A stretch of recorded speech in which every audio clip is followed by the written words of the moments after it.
Olá! Hoje a gente vai mergulhar num dos processos mais fundamentais da vida, a replicação do DNA. É basicamente o segredo de como a vida faz uma cópia de si mesma, sabe? Então, bora lá! E essa é a pergunta de $1 milhão, né? Pensa só. Toda vez que uma célula se divide, ela precisa duplicar bilhões de letras do código genético. E não pode errar, tem que ser quase perfeito. Como é que isso é possível? A resposta começa com aquela imagem clássica, a famosa dupla hélice. Ela é a chave de tudo. Só que ela também cria um baita desafio. Pensa bem, para copiar a informação que está lá dentro, primeiro a gente precisa conseguir chegar nela, né? Abrir esse cofre. Então vamos começar pelo começo. Nessa primeira parte, a gente vai desvendar o princípio básico por trás de toda essa mágica da cópia do DNA. E olha, é uma estratégia, de uma eficiência genial. E a grande sacada se chama replicação semiconservativa. É um nome meio complicado, mas a ideia é super inteligente. Em vez de construir uma molécula de DNA do zero, a célula é mais esperta. Ela abre a original e usa cada uma das fitas como um molde. O resultado? Cada nova molécula de DNA é uma mistura, metade antiga, metade novinha em folha. Olha só essa imagem, fica bem claro aqui, né?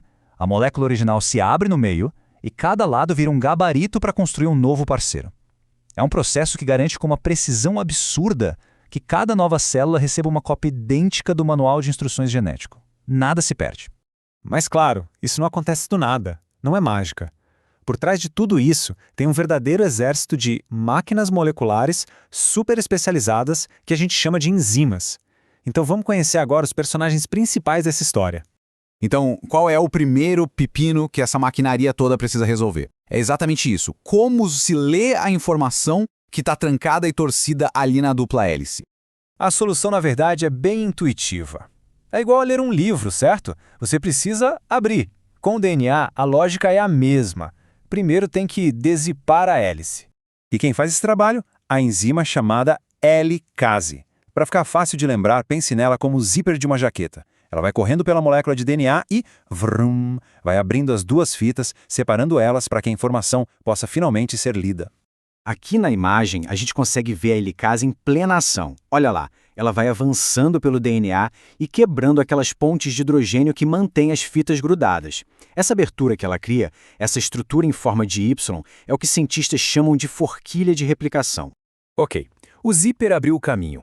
As fitas estão separadas, prontas para servir de molde. E agora? Quem é que vai de fato construir as novas metades do DNA? Quem é o mestre de obras dessa construção? Apresento a grande estrela desse show, a DNA polimerase. Essa enzima é a construtora, vai adicionando os bloquinhos novos, os nucleotídeos, um por um. Mas ela é mais que isso. Ela também é uma revisora super exigente que fica conferindo o próprio trabalho para corrigir qualquer errinho no caminho. E essa precisão é tudo. Esse diagrama aqui mostra exatamente essa capacidade fantástica de revisão da polimerase. Se por acaso ela coloca um nucleotídeo errado, ela percebe na hora. Ela para, dá uma ré, tira a peça errada e coloca a certa. É um controle de qualidade em tempo real.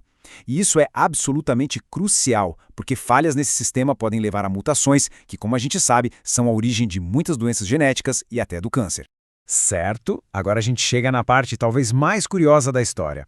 Porque, veja bem, copiar o DNA não é um processo tão retinho assim. Tem uma complicação, uma espécie de plot twist, e a culpa toda é da direção em que as fitas de DNA correm.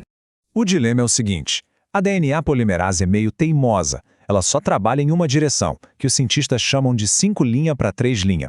Pensa numa rua de mão única. Uma das fitas, a fita líder, está no sentido certo, então a cópia vai que vai, lisinha, sem parar. Mas a outra fita, a chamada fita tardia, está na contramão. E aí, como é que a célula se vira para copiar essa? A solução da célula é simplesmente genial. Já que não dá para ir direto, ela faz por partes. A fita tardia é copiada em pequenos pedacinhos meio que de ré. Cada pedacinho desses é chamado de fragmento de Okazaki. Então, a célula inicia um fragmento, constrói ele no sentido contrário e depois vem outra enzima, a DNA ligase, e costura todos esses pedaços um no outro. Esse esquema aqui deixa tudo bem visual. Dá uma olhada na fita de cima, a líder. Tá vendo? A cópia é contínua. Agora, olha a de baixo, a tardia. Ela está sendo toda montada em blocos. É uma gambiarra biológica da melhor qualidade. Uma solução super elegante para um problema bem cabeludo. Beleza, Agora que a gente já pegou o jeito da mecânica básica, vamos dar uma olhada em como esse processo todo começa e como ele termina. E também ver como isso muda um pouco entre os organismos mais simples e os mais complexos. Essa tabela resume bem algumas diferenças-chave. Por exemplo, as bactérias. O cromossomo delas é circular, então geralmente tem um único ponto de partida para a replicação começar. Já nos eucariotos, os cromossomos são lineares e gigantescos. Para dar conta do recado e acelerar o processo, a replicação começa em vários pontos ao mesmo tempo. E para fechar, vamos falar de um último desafio, e esse, olha, tem implicações enormes para coisas como o envelhecimento e várias doenças. O problema está em copiar as pontinhas dos nossos cromossomos. Dá uma olhada aqui na imagem para entender o que acontece. Lembra daquela fita tardia feita em pedaços? Pois é, lá na pontinha final do cromossomo, quando o último iniciador daquele último fragmento é removido, fica um buraco. E a DNA polimerase não tem onde se apoiar para preencher essa lacuna. O resultado? Um pedacinho do DNA simplesmente se perde. Então, a consequência disso é direta. A cada vez que uma célula se divide, os cromossomos ficam um pouquinho mais curtos. E com o passar do tempo, esse encurtamento pode começar a comer partes de genes que são importantes. Mas a natureza, como sempre, tem uma carta na manga, e ela se chama telomerase. Essa enzima é uma especialista em proteger as pontas dos cromossomos, que a gente chama de telômeros. O que ela faz? Ela vai lá e aumenta essas pontinhas, como se colocasse uma extensão, garantindo que nenhuma informação genética vital seja perdida. Isso